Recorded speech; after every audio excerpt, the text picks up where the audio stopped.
Hello friends, நீங்கள் கேட்டுக்கொண்டிருப்பது தேனருவி தமிழ் நாவல்ஸின் சாபமாய் வந்த என் உயிரே. வாசிப்பது நான் உங்கள் பவஸ்ரீ அபி. அத்தியாயம் 110. அமுதாவுடன் அன்புடன் பேசிக்கொண்டிருந்த விஜய் அவனுக்கு இப்படி ஒரு பக்கம் இருக்கிறதா என நினைத்து நெகிழ்ந்து போனாள் அவள். உனக்கு என்னால் எந்த ப்ராப்ளமும் வரக்கூடாதுன்னு தான் நினைக்கிறேன். பட் இந்த அனாமிகா பிசாசு தேவையில்லாமல் உன்னையும் என்னையும் சேர்த்து வச்சு யோசிச்சு நம்ம 2 பேரும் எங்கே சேர்ந்துருவோங்கிற வைத்தறிச்சல்ல உனக்கு அகெயின்ஸ்டாக ஏதாச்சும் பண்ணாலும் பண்ணுவா.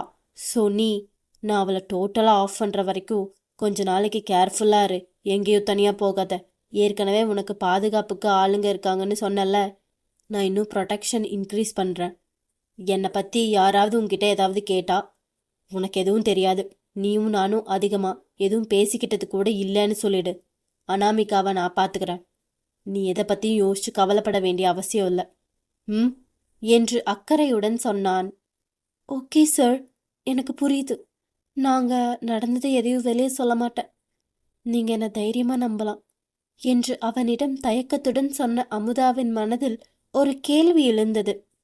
அதை பற்றி நேரடியாக அவனிடம் கேட்கலாமா என்று கூட அவள் நினைத்தாள். ஆனால் வழக்கம் போல அவன் மீது இருக்கும் பயம் அவளை தடுத்துவிட கொஞ்சம் யோசனையுடனும் தயக்கத்துடனும் அவன் தனக்கு பதில் சொல்வதற்காக லைனில் காத்திருந்தாள் அமுதா. எனக்கும் மேல நம்பிக்கை இல்லைன்னு நான் எப்ப சொன்னேன்? என்னை பத்தி அடுத்தடுத்து நிறைய ரூமர்ஸ் வர்றதுனால, நீ இப்போ என் கூட சேர்ந்து நடிக்கிறதுனால மீடியா ஆளுங்க உன் வாயை பிடுங்கி ஏதாவது நியூஸ் கிடைக்குதான்னு பார்க்கறதுக்கு ட்ரை பண்ணுவாங்க. முடிஞ்சா இந்த அனாமிகா பேசுற மாதிரி உன்னையும் என்னையும் சேர்த்து வச்சு கூட பேசுவாங்க. எனக்கு இதெல்லாம் ஒன்றும் புதுசு இல்லை. இந்த இண்டஸ்ட்ரிக்கு வந்ததுலேருந்து நான் எத்தனையோ பார்த்துட்டேன். எல்லாத்தையும் என்னால் லெஃப்ட் ஹேண்டில் டீல் பண்ணிவிட்டு எதுவுமே நடக்காத மாதிரி தூக்கி போட்டு போக முடியும். பட் உனக்கு அப்படி இல்லைல்ல. நீ எனக்காக பேசுகிறேன்னு எதையாவது சொல்ல போய் கடைசியில் அது உனக்கே ப்ராப்ளம் ஆகிடக்கூடாதுல்ல. அதுக்கு தான் சொல்கிறேன்.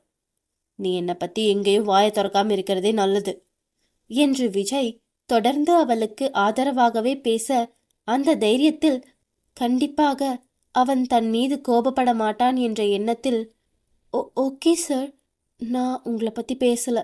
பட் எனக்கு உங்ககிட்ட ஒன்று கேட்கணும்னு தோணுது. நான் கேட்டால் நீங்கள் கோச்சிக்க மாட்டீங்களே? இப்பயும் எனக்கு கேட்கறதுக்கு பயமாக தான் இருக்குது. இருந்தாலும் நடந்ததை எல்லாத்தையும் கண்ணால் பார்த்துட்டு என்னால் உங்ககிட்ட இதை கேட்காம இருக்க முடியல என்றாள் அமுதா. அதான் வாய் வரைக்கும் வந்துருச்சு, அப்புறம் என்ன, என்னன்னு கேளு என்று விஜய் சாதாரணமாக சொல்ல, அனாமிகா மேடம் நிஜமாவே ப்ரெக்னெண்ட்டாக இருக்காங்களா என்று திக்கி திணறி கேட்டாள் அமுதா. அதற்கு அவன் என்று பதில் சொல்ல, முதல் கேள்வியிலேயே அவனது கோபத்தை சம்பாதிக்காமல் தான் தப்பித்து விட்டதால் அடுத்த கேள்வியை கொஞ்சம் தைரியமாக கேட்டாள் அமுதா. அவங்க ரொம்ப ஸ்ட்ராங்காக இது உங்களுடைய குழந்தைன்னு சொன்னாங்களே, அது உண்மைதானா? உங்கள் வாரிசு அவங்க வயிற்றில் வளருதா என்று அவள் கேட்க, அப்படிதான் நினைக்கிறேன், வாய்ப்பு இருக்கு, பட் தெரில என்றான் அவன். அது நிஜமாவே உங்கள் குழந்தையா இருந்தால் என்ன பண்ணுவீங்க சார்? அந்த குழந்தைக்காக அனாமிகா மேடம் ஏற்றுக்க போறீங்களா என்று அமுதா எமோஷ்னல் ஆகி கேட்க, சே, அவ ஒரு ஈத்திர. அவ எப்படி ப்ரெக்னென்ட் ஆனான்னு உனக்கு தெரியுமா? நீ சின்ன பொண்ணு அமுதா. உன்கிட்ட எல்லாத்தையும் என்னால் ஃப்ராங்காக பேச முடியாது. நான் சொன்னாலும் உனக்கு புரியாது. நீ எதை பார்க்குறியோ அது எல்லாமே உண்மையாக இருக்கணும்னு எந்த அவசியமும் இல்லை. இங்கே எல்லாத்துக்குமே இன்னொரு சைடு இருக்குது. அந்த அனாமிகாவை பற்றி என்னை தவிர வேறு யாருக்கும் தெரியாது. அவள் ஒன்று செய்யணும்னு நினச்சிட்டா அதை செஞ்சு முடிக்கிறதுக்காக எந்த எக்ஸ்ட்ரீமுக்கு வேணாலும் போவா. அவள் பிளானாக அவள் சக்ஸஸ் பண்ணிட்டா. ஆல்ரெடி இதை பற்றி கூட நான் உன்கிட்ட சொன்னேனே. அவள் இஷ்டமே இருக்க எதையாவது அவள் பண்ணுவா. அதுக்கெல்லாம் நான் பொறுப்பேற்றுக்க முடியாது. எப்படியோ இன்னைக்கு அவள் பிரச்சனைக்கு ஒரு முடிவு வந்துடுச்சு. இதுக்கப்புறம் எதை வச்சும் அவளால் என்கிட்ட வந்து நிற்க முடியாது. இனிமே என் லைஃப்பில் அவள் மூஞ்சியை பார்க்கக்கூடாதுன்னு நினைக்கிறேன். உனக்கு ஏதாவது பேசணும்னா பேசுறதுக்கு எவ்வளவோ இருக்குது. நீ என்ன வேணாலும் பேசு, நான் கேட்குறேன். பட் அவளை பற்றி மட்டும் பேசாத என்றான் விஜய். சாரி சார், நான் உங்களை டென்ஷன் பண்ணணும்னு நினைக்கல. எல்லாத்தையும் நேரில் பார்த்துட்டு என்னால் அதை பற்றி பேசாமல் இருக்க முடியல, அதான் கேட்டேன். இப்போ அந்த குழந்தை என்னாகும்? நீங்கள் உங்களுக்கு வேணாம்னு சொல்ல போகிறீங்களா என்று அமுதா கேட்க, அவள் இஷ்டத்துக்கு அவள் ப்ரெக்னென்ட் ஆகிட்டு வருவா. அதை என் குழந்தைன்னு சொல்லுவா. அது வேணும் வேணான்னு நான் அவ கூட பேச்சுவார்த்தை நடத்திட்டு இருக்கணுமா? எனக்கு அதுக்கெல்லாம் டைமும் இல்லை, பொறுமையும் இல்லை. நான் அவளை அபார்ஷன் பண்ண சொல்லிட்டேன் என்று சாதாரணமாக சொன்னான் விஜய். அனாமிகாவின் மீது அமுதாவிற்கு நல்ல அபிப்பிராயம் இல்லை. ஆனால் இந்த விஷயத்தில் எதுவும் அறியாத ஒரு கருவில் இருக்கும் சிசு சம்பந்தப்பட்டிருக்கிறது. இவர்கள் பிரச்சனையில் இப்போது அந்த குழந்தையை தான் பலியாகிறது என நினைத்து வருத்தப்பட்ட அமுதா, யார் யாரோ பண்ற தப்புக்கு கடைசியில் அந்த குழந்தை தான் பலியாகுது. பாவம் சார், அதை நினச்சாதான் எனக்கு கஷ்டமா இருக்கு. என்னதான் அனாமிகா மேடம் எல்லாத்தையும் பிளான் பண்ணாலும் அவங்க அந்த குழந்தைக்கு அம்மா. அப்படி இருக்கும்போது அவங்களுக்கு அந்த சுச்சுவேஷனில் கஷ்டமாக இருக்கும் தானே என்று சொல்ல, உனக்கு நல்ல மனசடி, அதான் உன்னை எப்படியாச்சும் அசிங்கப்படுத்தணும்னு நினைக்கிறவங்கள பற்றி கூட யோசிச்சு நீ ஃபீல் பண்ணுற. பட் உன்னோட இந்த எமோஷ்னலுக்கு எல்லாம் அவளுக்கு தகுதியே இல்லை. அந்த குழந்தை அவள் வயிற்றில் போய் கருவானது அது செஞ்ச பாவம். இந்த அபார்ஷன் அந்த பாவத்துக்கான பனிஷ்மெண்ட், அவ்வளோதான். இவளுக்கெல்லாம் குழந்தை ஒன்று தான் குறைச்சலா? ஊருலகத்தில் இருக்கிற எல்லா கிரிமினல் தனத்தையும் அவளோட அப்பனும் ஆத்தாலும் அவளுக்கு சொல்லி கொடுத்து வளர்த்த மாதிரி அவள் அந்த குழந்தைய கெடுத்து வளர்க்க போகிறாள். அது வளர்ந்து வந்து நாளைக்கு என் வாழ்க்கையிலையும் என்னை மாதிரி அதுக்கிட்ட சிக்கிறவங்க வாழ்க்கையையும் சீரழிக்கும். அதெல்லாம் எதுக்கு நடக்கணும்? எனக்கு அனாமிக்கான அவள் பேரை கேட்டாலே ஆத்திரமாக வருது.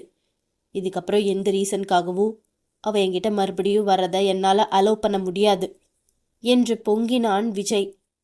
இப்போது அவனது தெளிவான விளக்கத்தை கேட்ட பிறகு அவனது செய்கையிலும் கூட ஒரு நியாயம் இருப்பதாக அமுதாவிற்கு தோன்ற, வர வர என்னால் எது நல்லது கெட்டதுன்னு புரிஞ்சிக்கவே முடியல சார். இப்படியே ரொம்ப யோசிச்சு மண்டையை உடைக்கிறதுக்கு பதிலாக நீங்கள் சொல்கிற மாதிரி நமக்கு எது சரின்னு படுதோ அதை நம்ம நல்லதுக்காக செஞ்சுட்டு போகலாம் என்றாள். அது சரி, நம்ம இது வரைக்கும் எவ்வளோ டிஸ்கஸ் பண்ணியிருக்கோம். அட்லீஸ்ட் என்னை பற்றி ஒரு 50% உனக்கு இந்நேரம் தெரிஞ்சிருக்கும். அதை வச்சு சொல்லு, உனக்கு என்ன பார்த்தா என்ன தோணுது? நான் நல்லவனா இல்லை கெட்டவனா என்று விஜய் கேட்க, எதை பற்றியும் யோசிக்காமல் உடனே அமுதா, ஏன் உங்களை பற்றி நீங்களே இப்படி டவுட்டாக கேட்குறீங்க? நீங்கள் கண்டிப்பாக கெட்டவர் இல்லை சார், எனக்கு அது நல்லா தெரியும். உங்களுக்குன்னு இருக்கிறவங்களுக்கு நீங்கள் நல்லது செய்யணும்னு தான் நினைக்கிறீங்க. உங்கள் முதுகில் குத்தி உங்களை ஏமாற்ற பார்க்குறவங்க கிட்ட கூட எப்படி அதே மாதிரி இருக்க முடியும்? என்னை பொறுத்த வரைக்கும் யார் நம்மக்கிட்ட எப்படி நடந்துக்கிறாங்களோ பதிலுக்கு நம்மளும் அவங்கக்கிட்ட அப்படி நடந்துக்கணும். நீங்கள் எனக்கு தெரிஞ்சு அப்படி தான் இருக்கீங்க. ஸோ அதில் எனக்கு எதுவும் தப்பாக இருக்கிற மாதிரி தெரில என்று தன் மனதில் பட்டதை சொன்னாள். இதுவரை இதே கேள்வியை தன்னை நெருக்கமானவர்கள் அனைவரிடமும் கேட்டிருக்கிறான் விஜய். அவர்கள் எல்லாம் தங்களால் அவனை பற்றி கணித்து சொல்ல முடியாது என்றுதான் சொல்லியிருக்கிறார்கள். ஆனால் அமுதா மனதில் பட்டதை பேசியிருந்தாலும் அவள் பதிலில் உண்மை இருந்ததால் அதில் திருப்தியடைந்த விஜய், நீ நல்லா பேசுறடி. சம்டைம்ஸ் எனக்கு உன்கிட்ட இந்த மாதிரி பேசிக்கிட்டே இருந்தால் கூட போதும்னு தோணுது. குடிச்சாதான் மன ஆறுதல் கிடைக்கும்னு நினச்சேன். அப்புறம் ஆம்பளைங்களுக்கு பொம்பளைங்க தான் பெரிய போதைன்னு சொல்லுவாங்க. அதை நான் நிறைய ட்ரை பண்ணி பார்த்துட்டேன். பட் அது எல்லாத்துலேயும் இல்லாத ஏதோ ஒன்று ஸ்பெஷலாக உங்ககிட்ட இருக்குது. எனக்கு தெரிஞ்சு நான் உன்னை என் பெஸ்ட்டு ஃப்ரெண்டாக பார்க்க ஆரம்பிச்சிட்டேன்னு நினைக்கிறேன்.